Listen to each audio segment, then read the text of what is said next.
J'espère que vous allez bien, j'espère que vous vous portez bien. Salam alaikum. Je vous avais déjà prévenu, ça fait pratiquement 2 ans que je vous dis que l'actualité algérienne, elle a basculé dans une dimension surréaliste. Que maintenant, l'Algérie, normalement, elle peut être qualifiée facilement, ou elle peut être transformée facilement en une filiale, ou là, une annexe de Netflix et de Amazon. L'Algérie devrait même, d'ailleurs, créer son propre service de vidéo streaming parce que l'actualité algérienne, elle produit les scénarios les plus affolants, les plus extravagants, les intrigues les plus passionnantes et qui peuvent être, et les histoires les plus, tout simplement les plus absurdes et les plus inimaginables, les plus inventives, et ça peut être transformé en séries qui vont vraiment faire un tabac et dépasser Amazon et Netflix. La preuve, une histoire, un comme un enregistrement. Je vais dire l'enregistrement, il est en train de diffuser massivement sur les réseaux sociaux. Il a même été mis sur YouTube. Donc ce n'est pas une exclusivité. Je l'avais depuis hier. Je ne voulais pas en parler.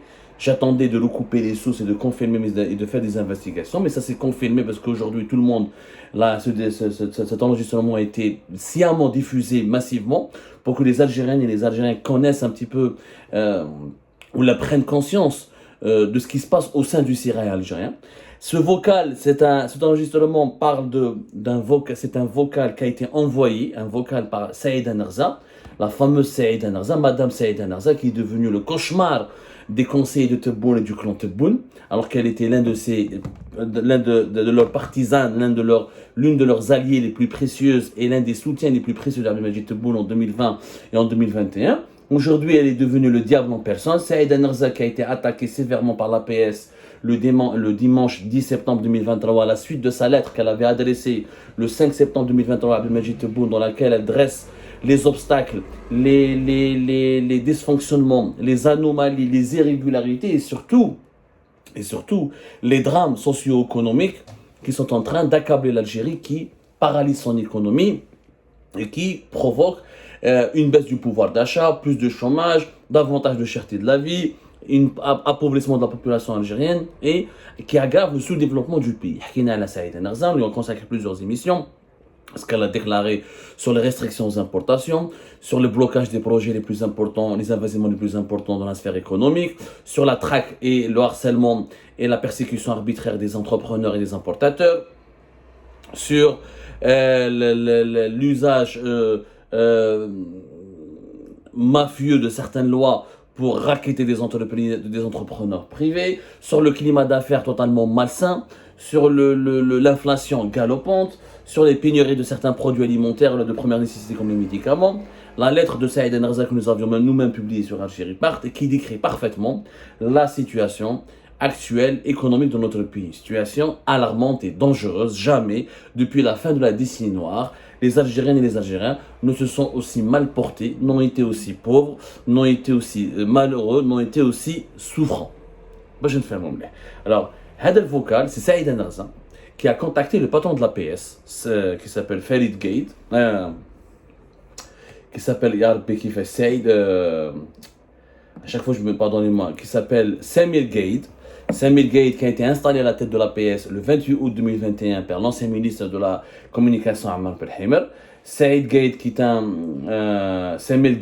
ancien joueur qui a fait toute sa carrière au sein de l'APS et qui dirigeait le bureau régional de l'APS à Oran et qui est le premier patron de l'APS.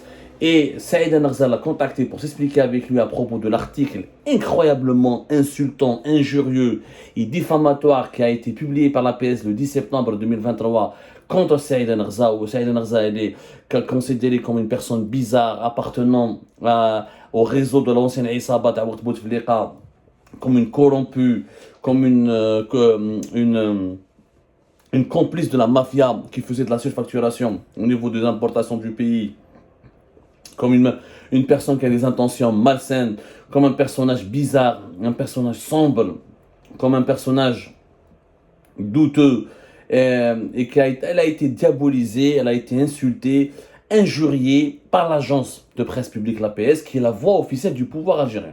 Et tout le monde sait que l'APS n'est pas elle qui a écrit cette dépêche, parce que c'est pas un journaliste, c'est pas un journaliste qui peut écrire, c'est une réponse, c'est une diatribe qui a été écrite par un conseiller à la présidence de la République. Et ce conseiller, Saïda Narza le connaît et elle cite son nom. Alors, Saïd Narza appelle au téléphone le patron de la PS, Samir Gaïd, et voilà ce qu'elle lui dit. Regardez, vous êtes en direct. L'Algérie, c'est vraiment 1000 fois pire, c'est 1000 fois meilleur, je dirais, 1000 fois meilleur que Netflix et Amazon. Écoutez bien. اسمعني مليح يا منافق يا اللي ما فيكش اللي حتى الرجال تهضر على لاله النساء تهضر على امراه اللي خير منك و1000 راجل كيما نتايا انت شكون انت باش تكذب عليا كذاب تعرف انت شكون هي سعيده نغزه اول كونفدراليه تقول باللي انا نخدم مع العصابه انا كنت ضد العصابه كي كنت انت تقزب لهم وتضرب لهم الشتاء وتدي المصروف من عندهم باش تكذب على سيادك اما نتايا شوف اقسم بالله العظيم نحي المقال نتاعك في 24 ساعه لا شوف ندمرك تدميره في حياه مشتاش ونزيد نقول لك شحال تزيد عام عامين 4 سنين صار نهبطه لك في ساحه شهداء قدام الرجال وانا سعيده نغزه اذا ربي طول لي في العمر بصح انت يتحاسبها قدام الشعب قدام الدوله وشوف مانيش حنرحمك رايحه شوف رايحه نهبلك تعرف واش نهبلك نخليك تولي مهبول انت نحيت جماعه تاع لابياس لي فري جورناليست اللي كانوا رجاله ونساء نحيتهم باش تبقى تدور وحدك لتما وتكتب كما تحب كتبت اليوم المقال تاعك هذا دمرت الجزائر ودمرت الرئيس على بالك المقال تاعك اليوم راك تقول الكونفدراليه تاعنا ماشي عندي لاغريمون وعندي لا سو كونفدراسيون ريكوني على الانترناسيونال Voilà. اسمعني Ça s'est coupé un peu. القانون ونتحداك انت ونتحدى اللي قال لك يكتب هذا كمال سيدي سعيد ونتحداكم وكونوا رجاله وخرجوا قابلوني ندير لكم كيما درت الحداد ونهبل لكم كيما هبت الحداد وندير لكم اكثر من اللي درت يحيى وسلال ومانيش خايفه منكم نقول لكم حاجه مادام كاين رجال في الجزائر ومازال واقفين بالكاسكيطه فوق يسارهم انا ما نخافش مازال من الكاسكيطه فوق الراس الرجال اللي ماتوا على Voilà, le message est très clair, il est insultant, je suis désolé pour les mots durs et crus qui ont été prononcés par Saïd Narza contre donc Samir Gaïd, le patron de la PS. Plus d'une minute, un message vocal, insulte, menace et j'allais dire rappel à l'ordre, défi, challenge, elle a défié le monsieur, l'a challengé, elle a même cité deux noms, alors Samir Gaïd et Kamel Sidi Saïd. Donc Saïd Narza, au moins elle a le courage de dire ouvertement, elle a contacté le patron de la PS. C'est vrai qu'elle a utilisé des mots peut-être très... qui relèvent du registre d'un registre assez... de l'insulte, clairement. Bon, on ne sait pas qui a fait fuiter cet enregistrement. Je ne crois pas que ce soit Samir Gaïd. Je pense que c'est beaucoup plus Saïd Narza qui l'a enregistré et qu'il a ensuite fait parvenir à ses contacts, et ses contacts l'ont diffusé massivement, ensuite il a fuité, ensuite il s'est retrouvé sur internet et sur YouTube alors qu'il était uniquement en possession de certains journalistes comme moi. Je crois que des réseaux, des relais ont sciemment orchestré sa diffusion massive et sa mise en ligne pour que Abdelmajid Tebboune et le clan présidentiel, le clan Tebboune, sachent qu'il y a une véritable offensive qui est menée contre le clan Tebboune de la part de Saïd Narza, qui le dit dans le message, elle le dit, elle accuse Kamel Sidi Saïd. Qui Kamel Sidi Saïd? Kamel Sidi Saïd, ancien conseiller un ancien consultant en communication, qui travaillait pour le groupe Civital de Rebrab.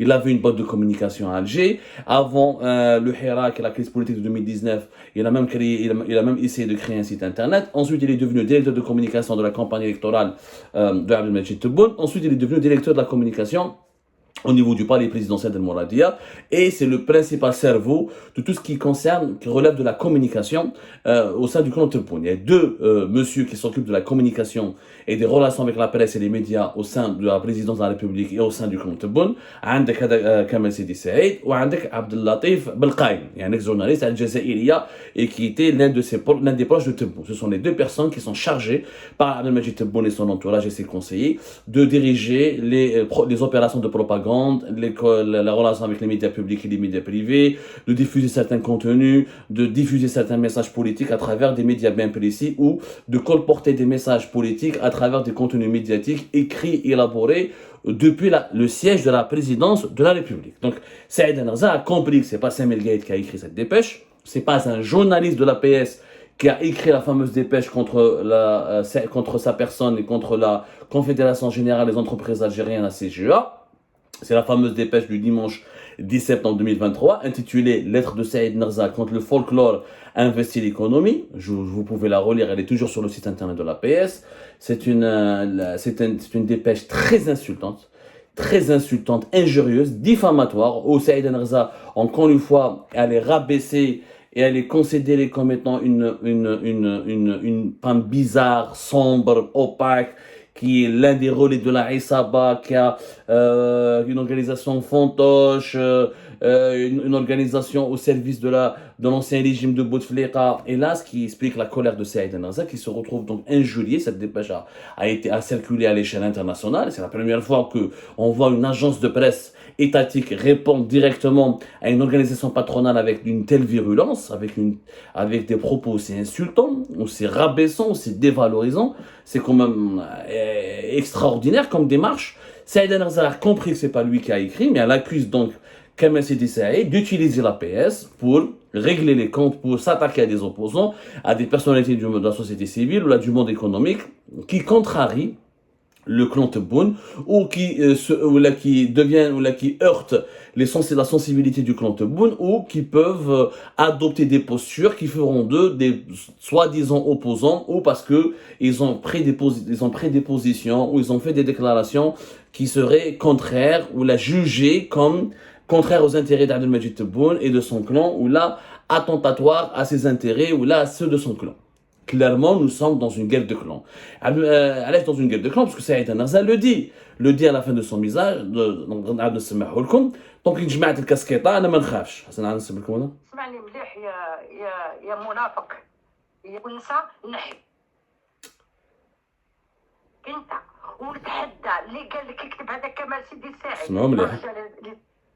ونديركم اكثر من اللي درت الاولى اسمعوا مليح. ومانيش خايفه منكم. نقول لكم حاجه مادام كاين رجال في الجزائر ومازال واقفين بالكاسكيطه فوق لسانهم انا ما نخافش مازال من الكاسكيطه فوق الراس. Casqueta Fogara, ça veut dire quoi? Ça veut dire que c'est les militaires. Elle fait référence à des militaires, ou à l'institution militaire, à des dirigeants de l'institution militaire. Donc, elle explique clairement à ce Samir Gaïd, patron de la PS, qui lui instrumentalisé, donc qui est utilisé comme une poupée, comme un chihuahua par Kamal Sidi Saïd, pour lui faire passer tous les contenus médiatiques les plus dégueulasses et les plus dégoûtants pour attenter ou là pour déstabiliser ou pour discréditer des opposants, des personnalités nationales qui ne partagent pas la même ligne de conduite que celle adoptée par le clan Tebboune. Elle lui explique clairement qu'elle n'a pas peur parce qu'elle connaît des gens, clairement elle est soutenue par des militaires, qu'elle a des soutiens au sein de l'institution militaire et tant qu'elle a des soutiens au sein de l'institution militaire, elle va continuer de parler, de s'exprimer, de s'expliquer et de s'attaquer aux principaux problèmes du pays qui sont dus, là, qui s'expliquent par la mauvaise organisation ou par la mauvaise gouvernance du pays. Bon, Saïd Enrza ne s'attaque pas à Abdelmajid Tebboune. Ce qui, auparavant, dans les guerres de clans, en fait, ça auparavant, c'est une tradition. Quand il y a une guerre de clans en Algérie, on n'attaque pas le parrain du clan. Quand on attaque le clan présidentiel, on n'attaque pas le président de la République. Quand on attaque le clan de l'état-major de l'AMP, on n'attaque pas le chef d'état-major. On attaque toujours son entourage. Saïd Enrza n'a pas attaqué Tebboune. Elle dit qu'il y a un échec de son programme, qu'il y a un échec de ses actions, que le pays devient de plus en plus pauvre, que les entrepreneurs privés se plaignent, n'arrivent plus à travailler, qu'ils sont en souffrance, qu'ils subissent des injustices, que le pays va mal et que ça peut dérailler, que cette mauvaise gestion du pays, les pénuries, la vie qui est chère, le chômage qui explose, le blocage des investissements étrangers et nationaux peut mener le pays il y aura des conséquences terribles sur le pays. Mais elle ne pointe pas du doigt, elle ne dit pas encore, en tout cas, à ce stade, au stade actuel, elle ne dit pas que Tebboune est un mauvais, est un incompétent qui doit partir. Elle s'attaque à ses conseillers. Elle l'a dit dans la lettre du 5 septembre 2023. Elle fait référence à des conseillers précis qui encadrent mal Abdelmajid Tebboune, qui le conseillent mal et qui, à cause d'eux, elle le dit clairement, le pays va vers la dérive. Parce que dans son vocal, elle dit que cette dépêche de la PS fait mal au président de la République, elle fait mal à l'Algérie et elle fait mal à ses institutions. Donc pour le moment, elle épargne Abdelmajid Tebboune. C'est parce que c'est une guerre contre les conseillers d'Abdelmajid Tebboune. À une année des élections présidentielles, il y a une campagne contre Abdelmajid Tebboune et ses conseillers, Kamal Sidi Saïd, Abdellatif Belkayem, l'ensemble des membres du clan présidentiel d'Abdelmajid Tebboune sont attaqués, pointés du doigt, parce que l'institution militaire, clairement, veut faire comprendre à Abdelmajid Tebboune que s'il veut faire un deuxième mandat, il doit faire le ménage au sein de son entourage et au sein de son clan, et il doit se débarrasser de plusieurs membres de son clan qui sont encombrants, qui ne plaisent pas du tout à l'institution militaire, et selon les critiques, notamment selon les relais qui soutiennent Saïd Naza, ce sont ces conseillers de Tebboune, incompétents, mauvais, idiots, mafieux, qui utilisent les institutions de l'État comme les ministères du gouvernement ou comme les organes de presse étatiques comme l'APS pour s'attaquer à des opposants, à des personnalités nationales, qui instrumentalisent leurs fonctions.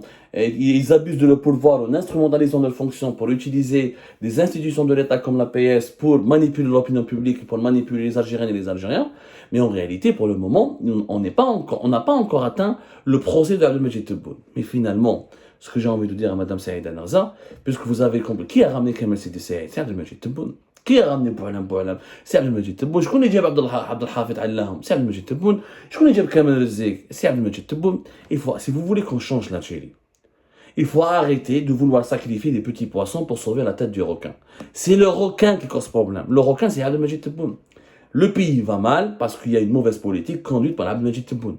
Le pays ne va pas mal parce qu'il y a des conseillers mauvais ou incompétents ou qui ne méritent pas leur place au palais présidentiel d'Al-Mouradia. C'est le locataire lui-même du palais présidentiel d'Al-Mouradia, à savoir Abdelmajid Tebboune, qui n'est pas à la hauteur des tâches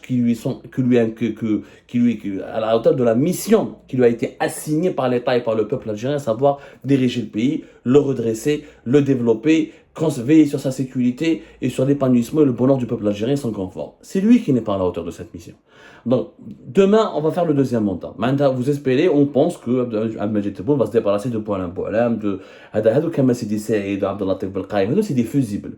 En faisant sauter ces fusibles, l'Algérie va aller mieux, les investissements vont être débloqués, le chômage va repartir à la baisse, les entrepreneurs, les entreprises privées seront libérées, seront respectées, seront encouragées. Pas du tout. C'est le cerveau lui-même de la mauvaise gouvernance du pays qui doit changer. Donc, il y a cette guerre de clan qui a commencé, ce vocal de Saïd Narza très remuant, très violent, très virulent contre le patron de l'APS, Saïd Belgaïd, démontre encore une fois que l'Algérie, à une année des élections présidentielles, est en train de basculer dans une crise politique qui est celle de la succession actuelle du président actuel. Est-ce qu'il y aura un deuxième mandat ou pas deuxième mandat? Et même s'il y a un consensus autour du deuxième mandat, il n'y a pas encore un consensus au sein de l'État algérien, au plus haut sommet de pouvoir algérien en tout cas, sur la manière avec laquelle devrait être conduit ce deuxième mandat. Une partie de l'institution militaire veut que Tebboune se débarrasse de tous ses conseillers pour qu'il puisse rester au pouvoir. Maintenant, est-ce que ça, c'est la solution qui va réellement arranger les problèmes du pays? Pas du tout, loin s'en faut. C'est le président qui compte. C'est lui qui nomme les conseillers. Si c'est un bon président, il va bien s'entourer. Il va être entouré par des compétences et par des personnalités respectables. Si c'est un mauvais président, c'est quelqu'un qui sera incapable de s'entourer par des personnes respectables ou compétentes. Donc malheureusement, j'ai bien peur que nous allons connaître ce que l'Algérie avait connu en 2019. Une crise politique majeure au plus haut sommet de l'État. Parce que, à une année des élections présidentielles, des tiraillements sont en train de... des tiraillements au sein du sérail algérien sont en train d'être dévoilés au grand jour. Et malheureusement, la cocotte pourrait bientôt exploser et déborder.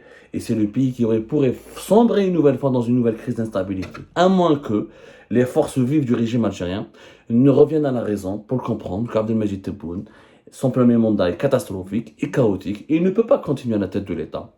Il devrait tirer sa réveille, il devrait peut-être, c'est le meilleur scénario pour l'Algérie, d'ailleurs on nous fera une émission plus tard sur ça, le meilleur scénario c'est qu'Abdelmajid Tebboune comprend qu'il a échoué, il a fait de son mieux, il avait peut-être de bonnes intentions, il n'a pas pu, il devrait céder la place à un président plus jeune, plus travailleur, qui pourrait peut-être lui réussir ce que Abdelmajid Tebboune n'a pas pu réussir pendant ces 5 dernières années.